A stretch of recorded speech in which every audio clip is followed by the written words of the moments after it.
Hey everyone, welcome back to another tutorial from Tech for Gamers. Today in this episode we will be learning how to change commander name in Warpath. If you want to give your army leader a new identity on Warpath, whether for fun, rebranding or just personal preference, here is how you do it.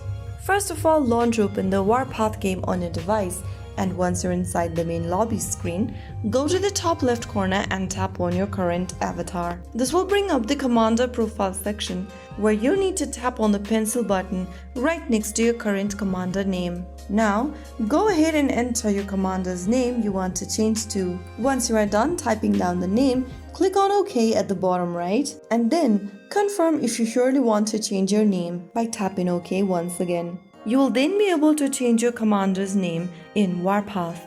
Just make sure that you are not using any real names in the name section and you'll be good to go. So that is how you can easily change your commander's name in Warpath. If you found the video helpful, don't forget to subscribe to our channel. I'll be back again in the next episode. Thank you for watching.